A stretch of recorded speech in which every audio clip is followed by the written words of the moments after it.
диққат! шумо ба ҳеҷ ваҷҳ дар наворҳо чизеро аз олами ғайб нахоҳед дид. танҳо барои дарк ва наздик ба тасаввур ва тафаккур кардан аз ин наворҳо истифода кардаем. аммо ҳеҷ як неъматҳои ҷаннатро наметавонем тасаввур кунем ва ҳеҷ як зарра азоби дузахро қодир ба бардошт бошем ва наметавонем тасаввур кунем. инчунин агар дар хондан ё тарҷумаи маънои қуръон хатогие карда бошем, аллоҳ моро бубахшад. сураи воқеа яъне қиёмат дар Макка нозил шудааст ва аз 96 оят иборат аст. أعوذ بالله من الشيطان الرجيم بسم الله الرحمن الرحيم ба номи аллоҳи бахшояндаи меҳрубон. إذا وقعت الواقعة ҳангоме ки воқеа барпо шавад, яъне қиёмат воқеъ шавад, ليس لوقعتها كاذبة ки воқеъ шудани онро ягон касе дурӯғгӯянда нест. خافضة رافعة қиёмат душманони Аллоҳро дар дӯзах паст кунанда аст ва дӯстони Аллоҳро дар ҷаннат баланд кунанда.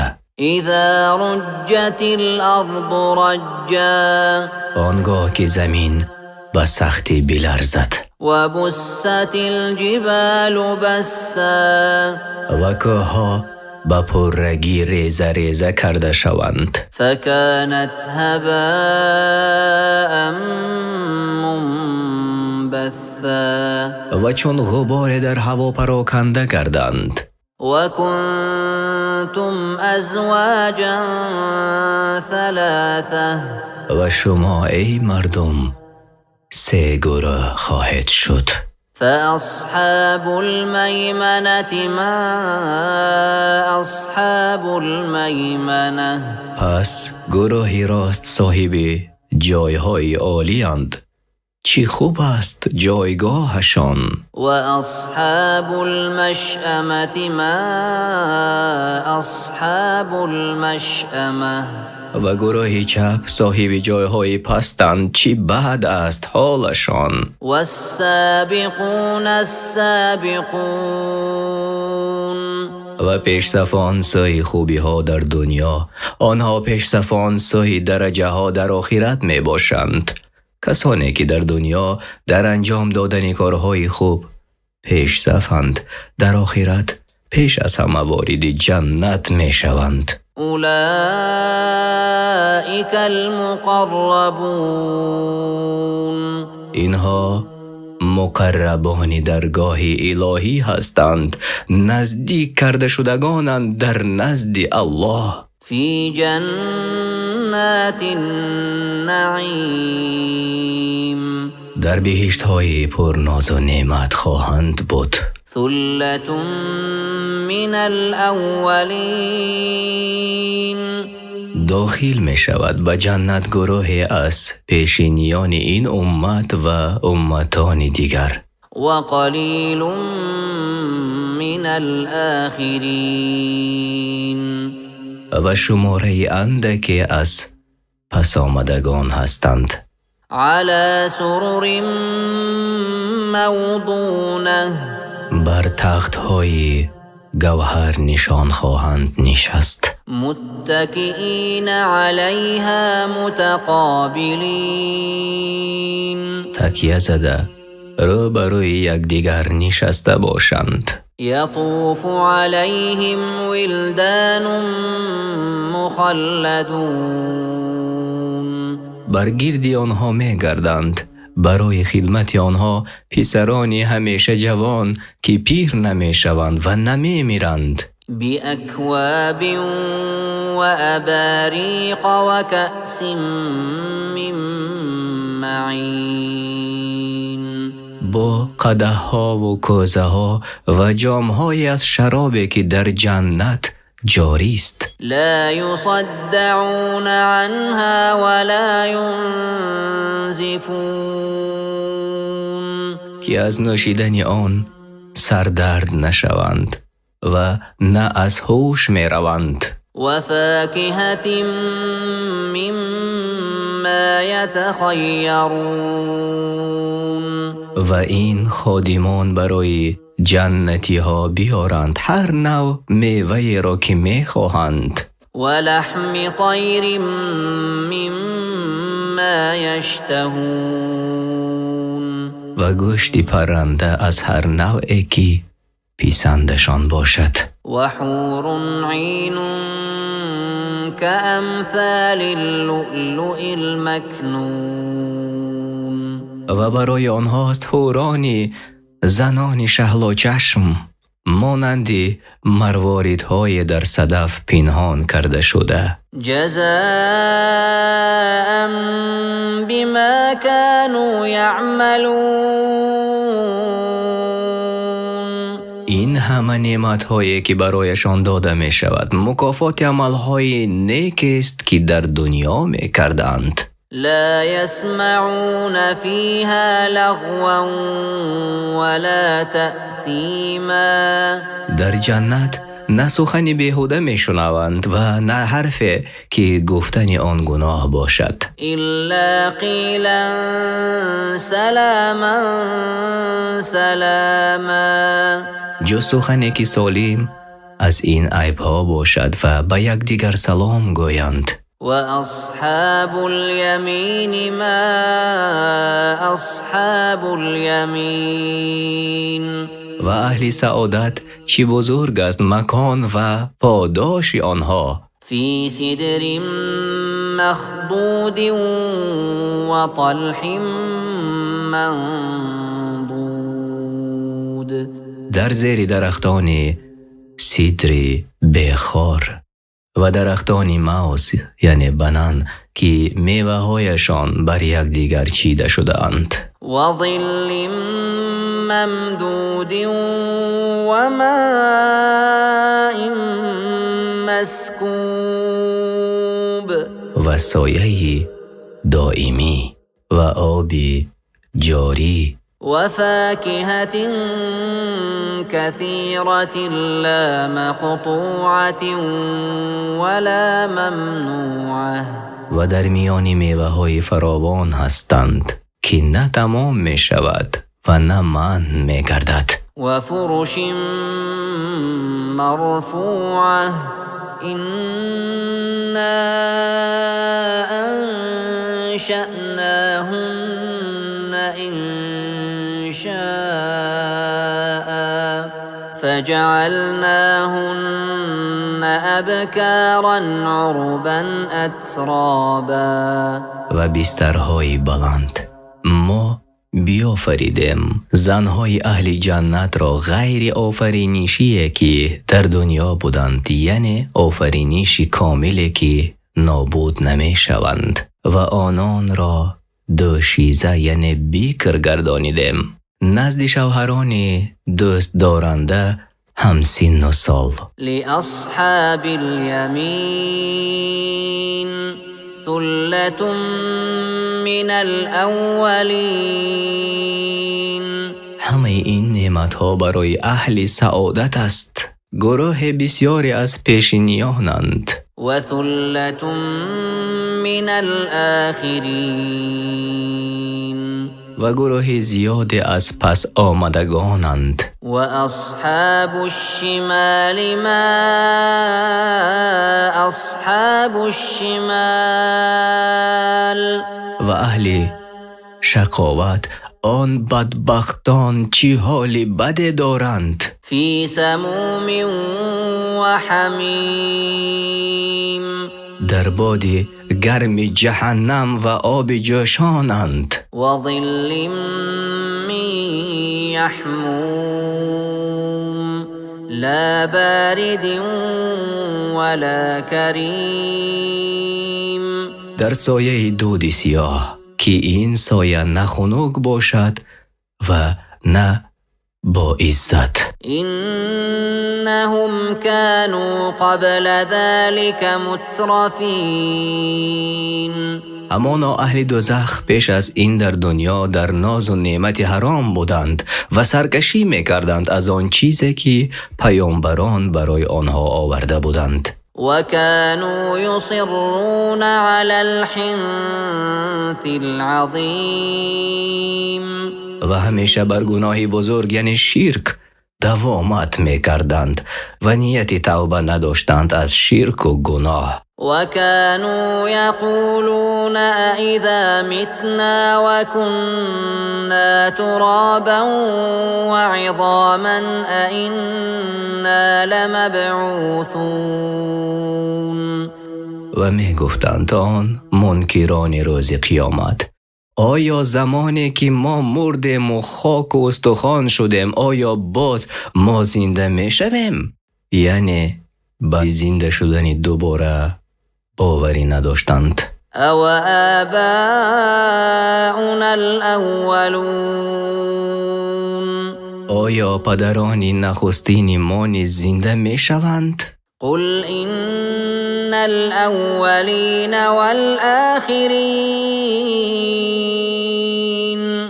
بگو ای پیامبر البته همه را اولین و آخرین فرزندان آدم لمجموعون إلى ميقات يوم معلوم. بیگمان در وعدگاه آن روز معین یعنی روز قیامت جمع کرده شوند. ثم إنكم أيها الضالون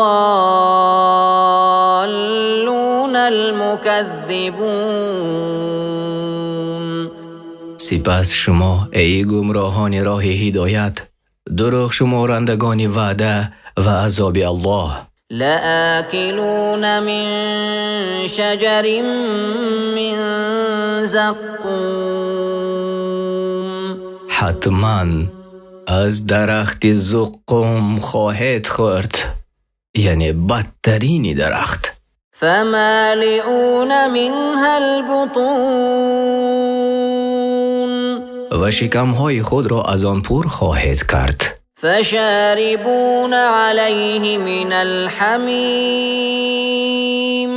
و بر بالای آن آب جوشانه که تشنگی را نمی شکند خواهد نوشید. فشاربون شرب الهیم.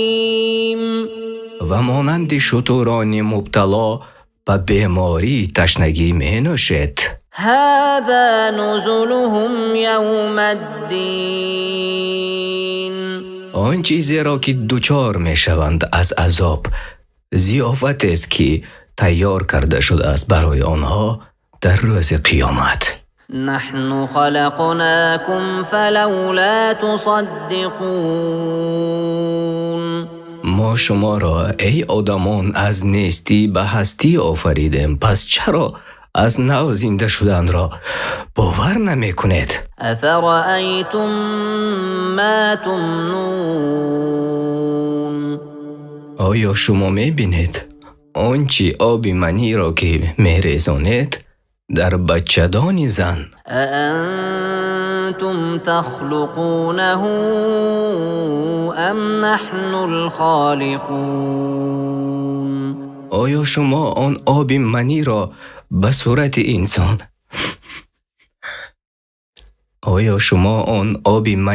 صورت انسان می آفرینید یا ما آفریده ایم؟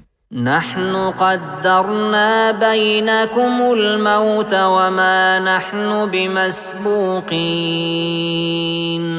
ما معین کردیم در میان شما مرگ را و هرگز عاجز کرده شده نیستیم. على أن نبدل أمثالكم وننشئكم فيما لا تعلمون. از اینکه تغییر دهیم خلقیت شما را در روز قیامت و شما را به صورتی که از آن بخبرید از نو بیافرینیم. ولقد علمتم النشأة الأولى فلولا تذكرون. و همانا شما خوب دانستید که الله تعالی نخستین بار شما را از نیستی آفرید، پس چرا قدرت الله را به یاد نمی آورید بر آن که او قادر است شما را دوباره خلق می کند؟ افرأیتم ما تحرثون. در آن چیزی کیشت میکنید اندیشیده اید؟ أأنتم تزرعونه أم نحن الزارعون آیا شما میرایانیدش از زمین یا ما رایانیده ایم؟ لو نشاء لجعلناه حطاما فظلتم تفكهون اگر میخواستیم هر آینه آن زراعت را گیاهی خشک و در هم شکسته میگردانیدیم که از آن فایده نمیدیدید، پس در این حال تعجب کنان میگویید إنا لمغرمون البته ما زیان کرده و عذاب کردگانیم، بل نحن محرومون بلکه ما از رزق و روزی بی نصیب ماندگانیم. أفرأيتم الماء الذي تشربون آیا در آبی که می نوشید اندیشیده اید؟ أأنتم أنزلتموه من المزن أم نحن المنزلون آیا شما آن را از ابر فرو آورده اید سوی زمین یا ما فرود آرندگانیم؟ لو نشاء جعلناه أجاجا فلولا تشكرون اگر می خواستیم این آب را شور می گردانیدیم که از آن فایده نمی دیدید، پس چرا شکر پروردگارتان را بر فرود این آب شیرین نمی گویید؟ أفرأيتم النار التي تورون آیا در آتشی که از شاخهای درخت می افروزید اندیشیده اید؟ أأنتم أنشأتم شجرتها أم نحن المنشئون آیا درختش را شما آفریده اید یا ما آفریننده ایم؟ نحن جعلناها تذكرة ومتاعا للمقوين ما آن آتشی را که می افروزید خوشدار از دوزخ برای منفعت مسافران راه گذر متاع ساختیم. فسبح باسم ربك العظيم پس با پاکی یاد کن ای پیامبر نام پروردگاری بزرگت را. فلا أقسم بمواقع النجوم سوگند، یعنی الله سوگند یاد کرده می گوید سوگند با جایگاه فرو رفتنی ستاره ها در غروبگاه آسمان. وإنه لقسم لو تعلمون عظيم و این هر آینه خیلی سوگندی بزرگ است اگر بدانید. إنه لقرآن كريم البته این قرآنه که به محمد صلی الله علیه و سلم نازل شده است، قرآنی بزرگ و گرامی قدر و فایده آور است. في كتاب مكنون لا يمسه إلا المطهرون در کتاب نگه داشته شده است که از چشم خلق پوشیده است، یعنی و این کتاب پنهان لوح محفوظ است که در نزد الله و فرشتگان منزلت بزرگ دارد. دست نمی رساند به قرآن مگر فرشتگان گرامی قدری که الله تعالی آنها را از آفت و گناهان پاک گردانیده است. یعنی و این چنین دست نمی رساند قرآن را مگر کسانی که پاک هستند از شرک، جنابت و بی‌طهارتی. تنزیل من رب العالمین این قرآن کریم نازل شده است از جانب پروردگار جهانیان. یعنی پس آن حق است. أفبهذا الحديث أنتم مدهنون وتجعلون رزقكم أنكم تكذبون. آیا نسبت این کلام سستی و بی‌پروایی میکنید و به جای شکر نعمت‌هایی که الله به شما داده است شمایان آن را دروغ میبرارید و کافر میشوید؟ یعنی در این آیت این کار است برای آنهایی که بی‌پروایی میکنند به امرهای قرآن و اعتبار نمیدهند به دعوت آن. فلولا إذا بلغت الحلقوم. پس چرا هنگامی که جان به حلقوم میرسد توانایی بازگردانیدن آن را ندارد وأنتم حينئذ تنظرون. و شما در این هنگام حاضر هستید و می‌نگرید، البته نمیتوانید. ونحن أقرب إليه منكم ولكن لا تبصرون. و ما از شما به او نزدیکتریم ولی شما نمیبینید. فلولا إن كنتم غير مدينين. پس اگر میتوانید این که در برابر اعمالتان جزا داده نمی شود ترجعونها إن كنتم صادقين. اگر راست میگویید آن روح را بازگردانید. هرگز نمیتوانید. فأما إن كان من المقربين. پس چون مرده از مقربان درگاه الهی باشد، یعنی از نزدیک شدگان درگاه الهی باشد، فروح وریحان وجنة نعیم. پس برای اوست هنگام مرگش رحمت و آسایش و گل خوشبوی و بهشتی پر نعمت در آخرت. وأما إن كان من أصحاب اليمين. و اما اگر مرده از یاران راست، یعنی اهل سعادت باشد، فسلام لك من أصحاب اليمين. پس گفته می شود به او سلام و امان باد به تو از جانب یاران راست، یعنی اهل سعادت. وأما إن كان من المكذبين الضالين فنزل من حمیم. و اما اگر مرده از دروغ شمارندگانی بحث و گمراهان راه هدایت باشد، پس او را به آب گرم و جوشان دوزخ مهمانی کنند. و تصلیة جحیم.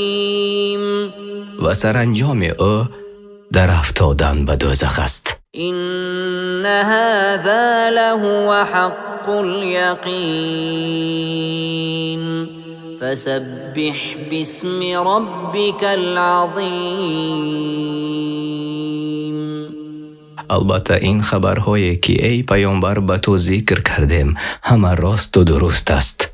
پس به نام پروردگاری بزرگت تسبیح گوی و او را پاک شمار از آنچه ظالمان میگویند. شما ترجمه معنای سوره واقعه یعنی قیامت را شنیدید. در مکه نازل شده است و از 96 آیت عبارت است و این از قرآن کریم و ترجمه معنای آن در روش تفسیری میسر به زبان تاجیکی گرفته شده است. کجای اگر ترجمان و یا ما به خطا راه داده باشیم طلب دعا میکنیم که الله تعالی ما را بیامرزد. آمین.